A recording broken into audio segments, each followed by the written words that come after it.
Okay, well, today we're here on the Greater Things podcast, also YouTube. It's one of the things we're doing at the moment where we're putting this online through YouTube, but also into our podcast. I'm here with a friend of mine, Lana Englebrecht. She has been in my world for, has it been 12 months yet, Lana? April, it will be 12 months. Hi. There we go. So how are you, Lana? I am very well, thank you, Matt. Tell the people how you found me.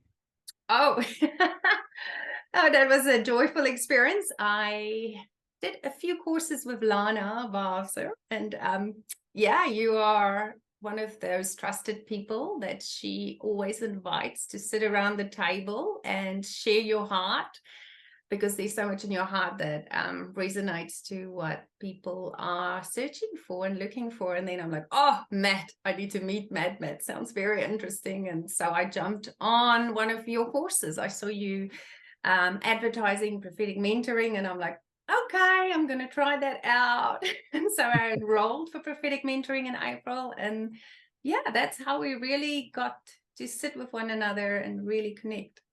Yeah. And then Trish and I had the honor of meeting you two in the flesh, because for all the listeners, Lana and her husband Conrad don't live in Sydney, Australia. They live in the beautiful country of New Zealand. How was it to meet us in the flesh for the first time? Oh man, very exciting. I hopped on a plane, very a little bit nervous, because it's different seeing somebody over a screen than it is in person, and felt really blessed to be invited to come into that space. And so I organized a day extra for myself before my husband came. So I'm like, can I go a day earlier? And he said yes. And so I hopped on the plane and I flew to Sydney. And when I reached the airport and then the flight was a bit delayed, I was like, please, can we just get out? I just want to go meet these people and hug them. And when I finally got out and I saw you and Trish, and I got this biggest hug from Trish, it felt like I was home. It was just such a cool moment in my life. Really touching eye. And then I got to sit with you guys and drink a lot of coffee and see some sunrises. It was so good for my heart.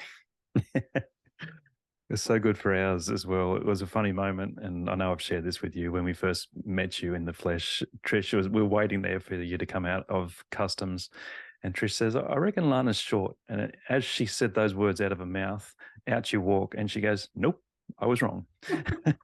We're not a short family. I think my husband's almost 2 meters, and I'm the second shortest in my house. So my 9-year-old is the shortest, but my teenagers have passed me. And we've got friends, and when we go and visit them, because they're quite shorter than us, their children refer to us as the giants of God coming to visit them. So it's a joke in our in our circle of friends. We are the giants of God. So wonderful. And from one prophetic mentoring experience, 4 of your 5 family members now have done prophetic mentoring. What excites me about that, Lana, is that's a generational thing now. How has it felt to see 2 of your kids go through this journey of prophetic mentoring? Oh man, I cannot recommend it enough for kids to sit in those spaces. Especially in this time they are living, there's a lot of attack on teenagers, on their identity, and not a lot of life spoken over them and into them, and they're not really taught about the prophetic as much in churches. It's not really, kids are not really part of that conversation as much. They're always sent off. But it was really amazing. For first, Samuel did it, so he is going to be 18 in May. And first he said to me, Mom, what have you done to me the first time? I told him, I've just enrolled you to this. And he's like, oh, Mom. This eye-rolling moment with me. And then he's like, I don't care, Sam, you just have to do it. And then it was really cool, because Conrad, my husband, was able to do the prophetic mentoring with Samuel. And I think for both of them to see how they engaged, and they got the opportunity to speak words over one another and to receive words from one another, and just for Samuel to see and understand how God speaks, not only just through his word, but through nature, through anything if you open your ears. I think it's Lana Englebrecht that always says God wants to speak more to us than we're willing to listen. And I think sitting in prophetic mentoring, listening to and seeing different ways of God speaking opens up your heart and your mind, and it just it's invigorating, it's life-giving. And it gives them the courage to step out in the world and to be bold and to be brave and ask God what's on his heart, and to not worry that they're doing something wrong, but that they actually can hear from God. And it was the same with Kayla. So Kayla is 15 and she just finished now. Oh man, it was such a profound experience for her to just to see the growth in her confidence, and it is like it's almost like a peaceful confidence. It's not an arrogant confidence. It's that peaceful CLR pause moment, knowing that God speaks to me, he sees me, he hears me, he wants to talk to me. He created me in this different way. And then when people speak over you and give words to you, like, then you can see parts of your identity coming out and being reinforced. And it might be bits that, in the world have been broken down or attacked. So being in that space is very healing for them and freeing. And it empowers them. So I can't wait for Zoe to start, but I think you might be a bit, a 9-year-old, I don't know. So I'm like, when is the right age, Matt? Yeah. I don't know. It's one of those things. Like, I was asked the other day by another person, Lana, whether their 15-year-old would be able to do this, or do I do prophetic mentoring for teenagers? And I said, well, we don't actually do men or women, old or young, teenagers or people who are adults. We just engage with the generations. And I think when I was growing up, if I asked a 9-year-old, what is God saying, that would be cute. In that, yeah, you're right.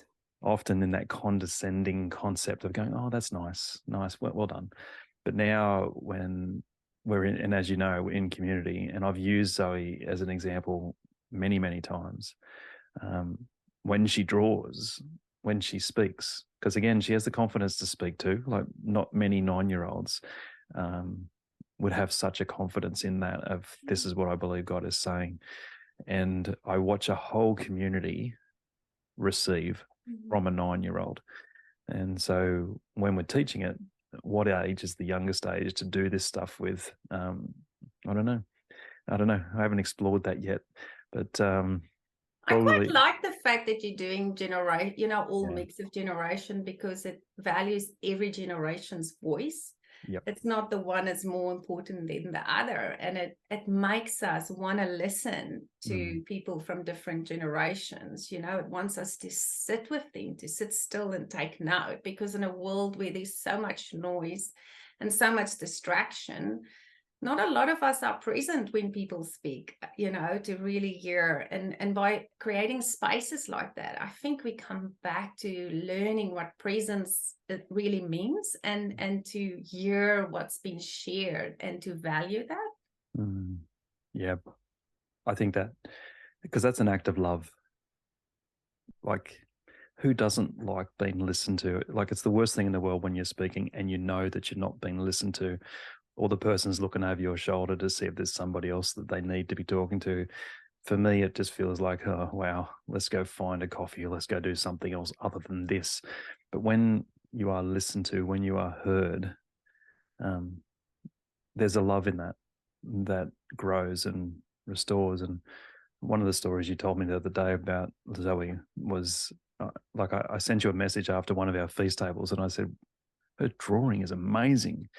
And you responded, I think the text was something along the lines, when people empower her words, her ability grows. Was that how you saw it? Definitely. I can see how her drawing has just developed so much since the first kind of feast table, because how we started off with them wanting them to engage with Feast Table is we gave both the girls a book, a drawing book, and I said, just sit with us and just draw or write, because Kayla likes poetry and stuff like that. And then from there on, it just the oil came, it's overflow of expression. And in the past, like when Zoe was here 1 and 2, she had an incident at school where the kids laughed at her art and said to her, it looks horrible, actually. So she stopped drawing and she stopped having confidence about it. And then when she was now sitting in this space with Greater Things in the Feast Table, where people were actually wanting to see her drawing and wanting to hear what she's seeing, or what she feels God is saying, has just given us so much confidence to do that. It's like almost move away from the tree of knowledge of good and evil and under the tree of life, because the words that were spoken over her was life-giving words. So the more you sit under the tree, the more the fruits just come out, and the freedom comes out, because she knows in that space there's not such a thing as right or wrong. There's just love. There's just acceptance. There's just joy. People respond. I mean, she's dropped so many truth bombs on her. I know, like the one time she wrote about musical notes and saying life is full of high notes and low notes, but it all comes in together and it creates a melody, a song. And we were like, what? Where does that come from? That is so true. If you think about it, we all have high moments, low moments, but if you step back and with God being the conductor, and Jesus being in there and Holy Spirit flowing through it, it all comes to music. It all comes to a melody that brings glory and carries hope and carries love and, brings life. Yep. One of the things I really enjoy when Zoe's sharing is watching you and Conrad at the same time.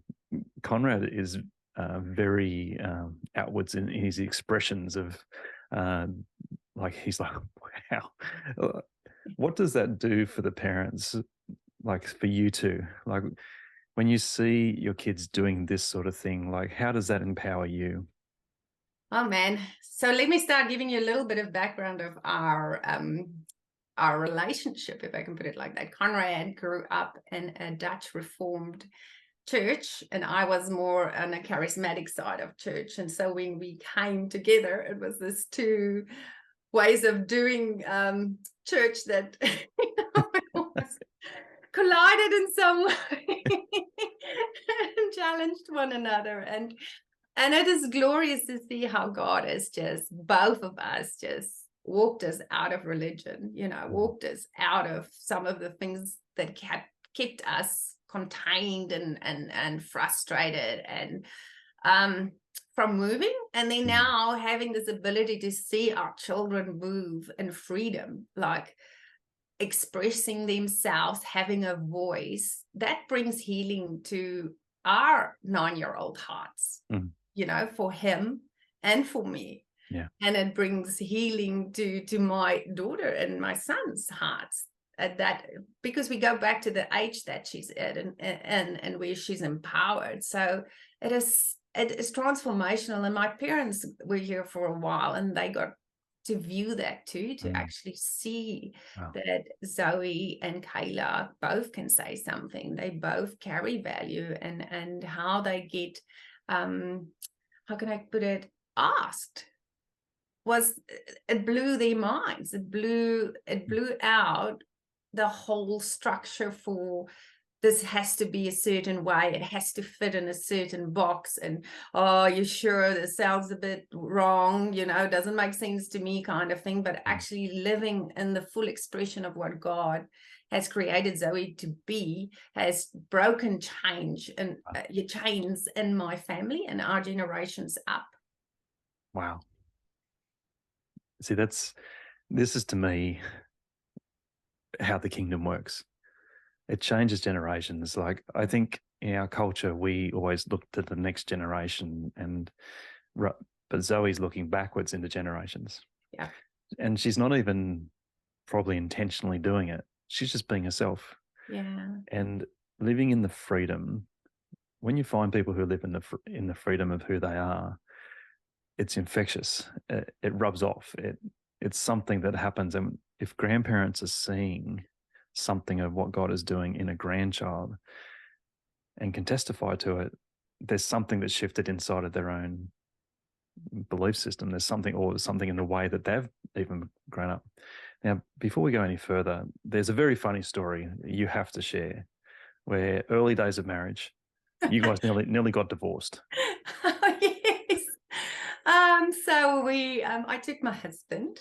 He likes to say that he comes with me to protect me. So I go in all these, I like to explore, guys. So I go to all these things and I'm like, oh, let's go check out this group church then. Because I mean, we're all made for relationship. And we just moved to Cape Town and we just got married. So we're trying to find, a group of people that we can build community with. And so we were in this more charismatic church, and the youth pastor there was talking about to people our age at that stage, like a group of us, and he was talking about speaking in tongues, and this is like almost the first time my husband ever heard about speaking in tongues.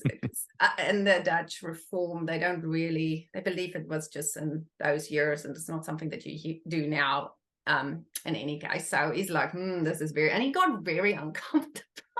And so it was like afterwards he was like, I need to get out of here now, it's time to leave. And like we didn't have a lot of conversation with people around afterwards, and we just hopped on into the car and we were driving home, and I could see he was like thinking, and he's like, frown kind of thing in the forehead, and he turned to me and he said to me, so do you speak in tongues? And I said to him, yes, I do. And he almost crashed the car. And to it.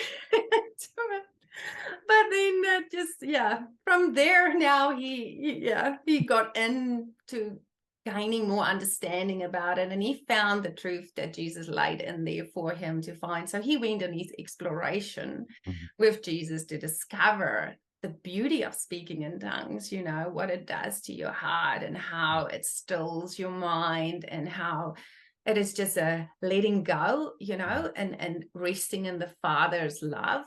So that surrendering and yielding that comes with speaking in tongues. So it was beautiful to see his journey into that.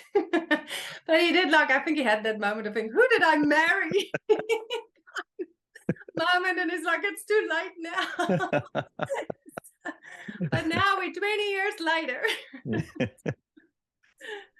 One of the wonderful things I've seen in Conrad as well is he is an explorer as well. Like he has an open mind. Like he's not afraid to share an opinion, but his opinion is not set in concrete. It's here's what I think, and he invites you to the table to say, here's what I think.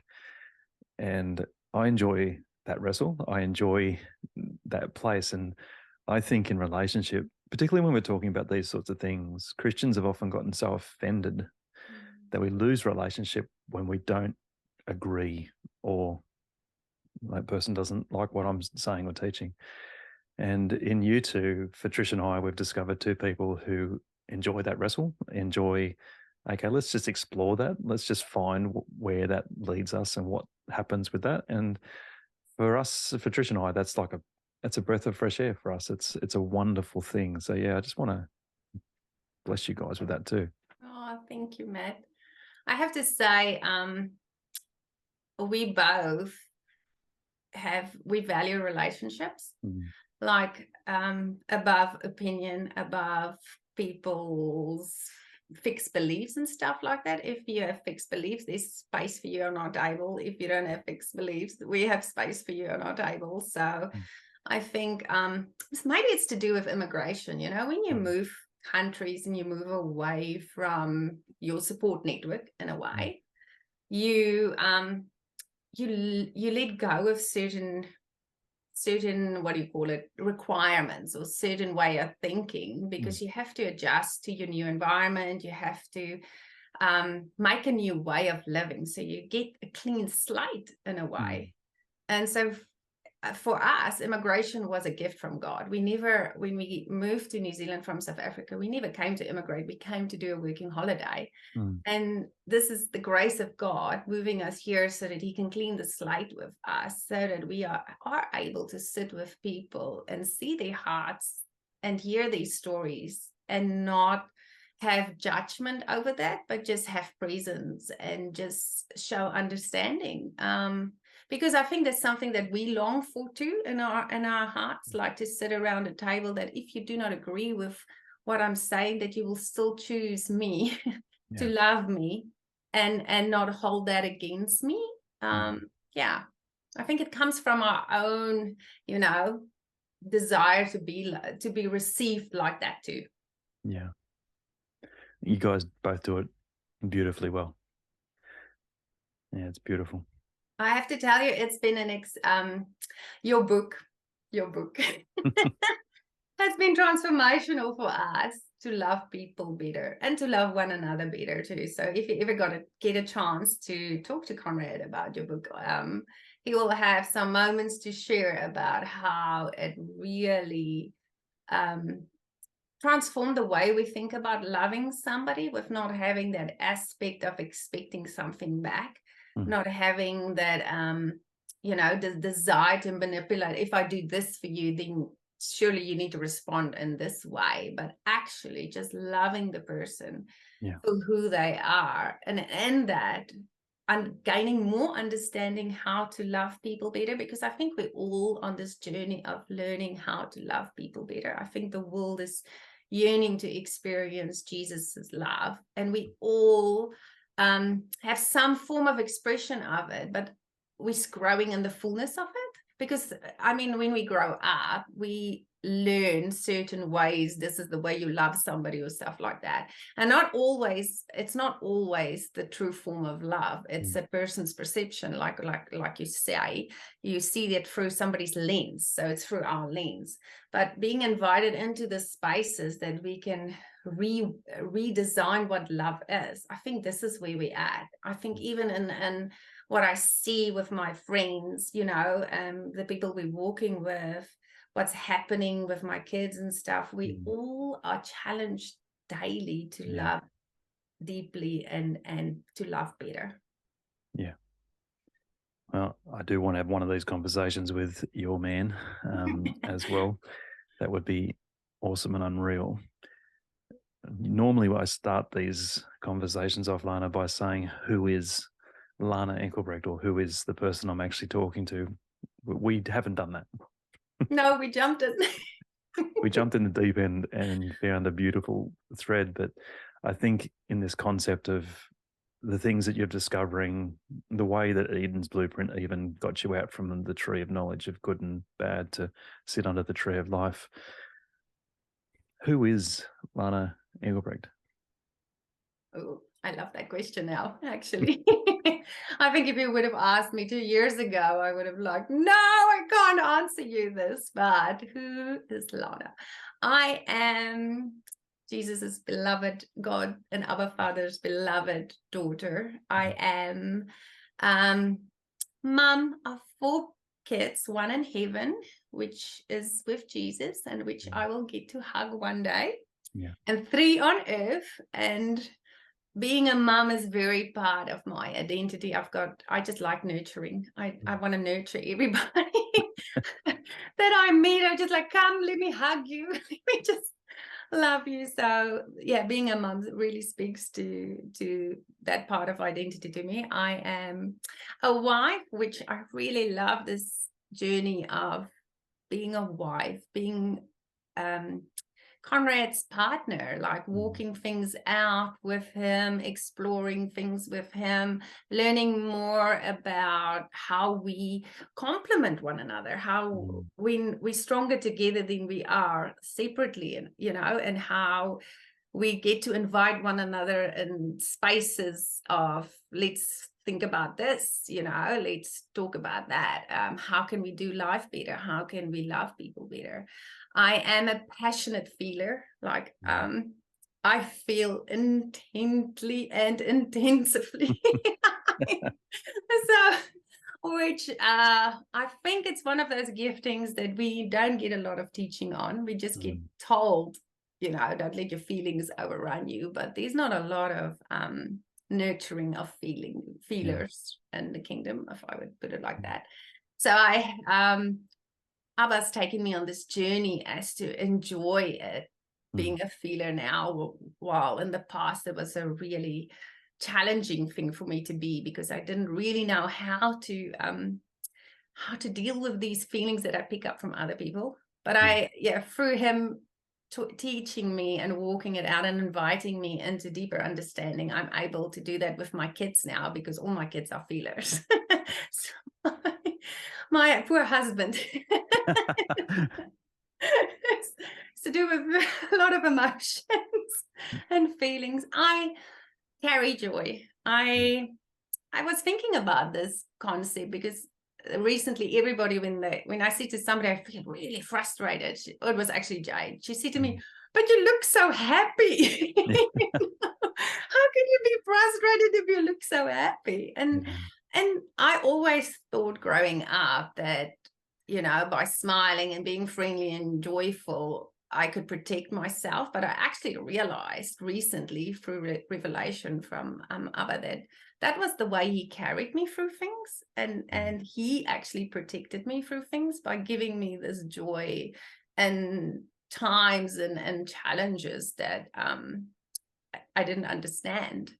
And still now I can be in places and have it just comes out. The joy just overflows in different forms. Maybe that's why people like sitting around my table, because yes. And I am very hospitable, which is also one of those things that was so natural to me that I didn't realize that is part of my identity. I just thought everybody does that, But then my friends were saying to me, no, what are you doing? How do you do this? And then I'm like, I love having people around. I love loving on them, making them feel safe. I love creating safe spaces. That's a big thing for me, to sit with people on my couch, to listen to their stories, to hear their heart. Abba's given me this amazing ability to see people's hearts, which is just, it's such a gift. And when people share that with me, like their struggles and where their hurts, that's holy ground for me. That is like sacred spaces that I get invited to, and to sit with people that allow me into the spaces to sit with them, and for Abba to flow through me to love on them in those places. I am an explorer. I love exploring. And maybe that's that's one of the things. My husband likes to refer to me as the butterfly, and he's the ant. So I like going from this and then there. And what else can hope. I think when the first exercise we did, when you do that white stone exercise, that name that's written on a white stone, the first time mine was hope. Yeah. And so we carry a lot of hope in my family, hope and belief into the miraculous, like the goodness and the miraculousness of God and his glory and his honor. And maybe that's enough to chew on for now. Well, there's so much inside that, Lana. Like, one, I can attest to the compassion and the grace that you carry and the hope that you carry. I felt that myself personally, and I know Tricia's would testify to the same thing. When you said that there's not a lot of teaching around the concept of being a feeler, I think that's a really interesting thought bubble, and that might be a whole podcast just on its own. Because there's so many areas in the church that we either skip over, or we don't have the time to do, or we have these big generalized statements of don't trust your feelings inside of that. And so much of my own experience in discovering God is that he actually likes having those conversations. He does not avoid them. In churches, you can teach to a lot of people in one given time, but in relationship, you get to love one person at a time. And I think Jesus showed us that beautifully. I think The Chosen demonstrated that really well as to how intentional Jesus was inside of that. And even in The Chosen, I love how they've pulled that apart and shown the unique character of each of the 12 disciples. And often when we think of the 12 disciples, like we kick Judas out because, well, we know what he's going to do. Yep. And then we say that Thomas is a doubter, which I don't think he was. I just think that he was willing to share his true emotions. Yeah. And you have these, we generalize people by often what they do, what they say, rather than understand people for who they are. And also the weight of what their story holds. Like with someone who carries a gift of compassion like you do, you would probably have many people say to you, I've never told anyone else this. Is that true? Yeah, that is very true. Yeah. That one affirms the safety that Lana carries. And they feel that they can pull back the curtains of their heart and go, okay, this is actually what happened to me in life. When you have places that are that safe, you all of a sudden have relationships you can start learning to trust.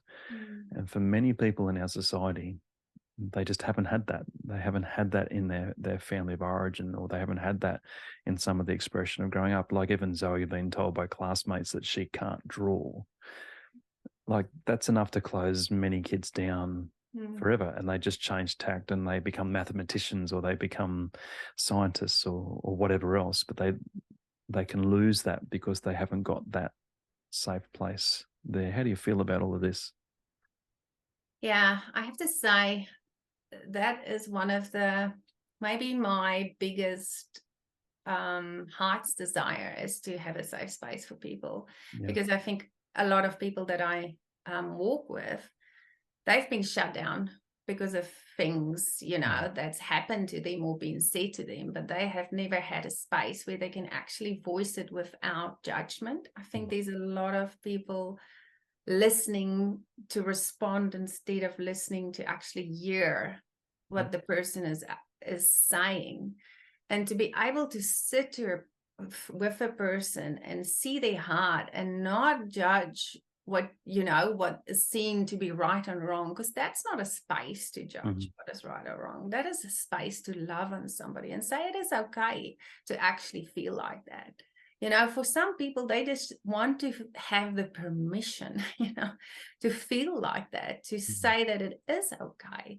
And then to be able to love on them and speak life into them and let us invite Jesus onto the couch, that he speaks what's on his heart and that the truth can come out of what really happened. Because a lot of those incidents that happened to a person, people didn't see Jesus in that. They didn't invite him to ask him where he is, because it's not a concept that we get taught, or it's not a very accepted concept.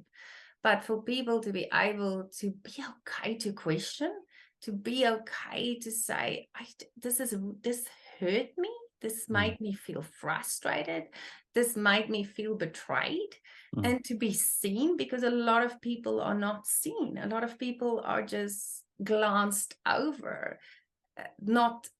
People don't take the time to sit to actually find out what's going on in their hearts, And so people are longing for that. People, when they find it, it's like refreshing for them. It's like they don't almost know what to do with it. It is so brand new, and it's like they can breathe again, that they can feel what it feels like to let that tightness that they've been holding on, to let go, and to just be in the moment and rest in that moment, knowing that he loves them and he cares for them. And that happens when they sit with me on a couch, that they actually feel that. They feel his restoration coming on them, because it's mind-blowing to see how people get transformed in spaces like that. Like how their whole face changes, the way they breathe changes, the way they look you in the eye change. it's miracles, man. Miracles happen on couches when we sit with people and we ask them, what are these stories? Yeah. How do you feel about the phrase that healing happens in safe places? Oh, yes. So much, so high. Oh, yeah. No, that is. Oh, healing is a very interesting topic, isn't it? It is so diverse, and I think we've overcomplicated it. You know, our expression or what we think we need to do to get healing. Yeah. I think, yeah, that's a whole nother podcast, mate. Let's do it. Because I think my heart's desire is to see people whole, you know, like really in the fullness of what God created them to be in, and not have this idea that they are lacking, you know, that they're not complete, that they're broken, but actually know that they're whole, that He has made them complete, and He's given them so much beauty and to release, and so much hope, and we're waiting to hear, because they're reflecting His nature in a way that we would love to see, that would give us a different perspective of Him, you know. And it's like these reflections of Him are locked up in people, and they're just waiting for places where it can be released, like a kaleidoscope, you know, what you turn and then all of a sudden it's just this picture that develops in front of your eyes. And they're just waiting for that little kind of adjustment so that it can be shown, and that we can all partake in that beauty and the wonder and the awe of that. Amazing. We're kind of at that time, Lana, where I put a Selah moment in, big deep breath, to think about what we could do in our next podcast as well. And you've given us 2 thought bubbles there. One is around the concept of being a feeler and what that means in the kingdom. And the second one is around about healing and how we understand healing. Because I agree with you. I think at times in our churches, healing has been determined as one thing. It needs to be spectacular. It needs to happen in moments. And like yesterday in our feast table, we got to hear of one of those spectacular moments where Jade was healed. And the concept of having a liver that needed to be transplanted, but it started working again. Isn't God good, eh? Isn't God good? What? Yeah. And that's one part of a very large conversation about how God heals. Like you spoke about that when your parents could see what God was doing in their grandchild. You're in the middle there, you're the bridge, right? You get to see the wonder in both your parents and also your children. There's something of healing in that too for us as parents to watch that sort of stuff. Okay. Is there any other bits of gold you want to drop on us before we disappear today? No, not right now. Just that I am very thankful to be sitting here and having discussions with you, invited into a safe space where I can also explore without, you know, having like, will this offend you? What is it going to do to you? But thank you for creating safe spaces for us to have conversations, to be invited to share what's in our heart, and where we are and where we're going to. Yeah. Well, for Trish and I, this is part of the joy and the wonder, I think, of like, one, we love hanging out with you and Conrad. That's just period. That's just a fact and truth. But part of greater things is releasing people's voices and helping people discover identity is something I think we do in probably pretty much every course we do. For me, this is an area that as a church leader, I didn't tap into enough. I would tell you what to believe rather than who to believe in. And that's an interesting shift for me in my time of ministry. And so now these are the conversations that we love and enjoy too, because again, Lana, I know that I can have this conversation with you and we're not going to walk away from each other at the end of a conversation. Often there are things that get dropped that we think about more and we want to come back and discuss something. It's always like that. We just like, oh, let me just think about this. Or like I'm walking and then all of a sudden, I need to ask Matt this now from that conversation. This is the next question. Yeah. With Greater Things, we talk about things called thought bubbles. And they're the sorts of things that we're thinking through. We haven't really landed in some places at times. We're just putting it out there to say, hey, what do you think of this? What could we do with that? And who knows where this stuff goes. I love the freedom to live my life in that sort of way too, Lana. I think you experience wonder from those adventures, because you go on an adventure. It's like, you don't know where it's going to be, but you're just like, there's my telescope. Let me just look, and we're going this way. And then, oh, look at this gold. Or you go there and you're like, oh, there's a waterfall. Maybe I should go. So I love it. I love the exploration of thought bubbles. Absolutely. Well, my friend, it's been a joy to hang out with you in this YouTube/podcast that we are doing.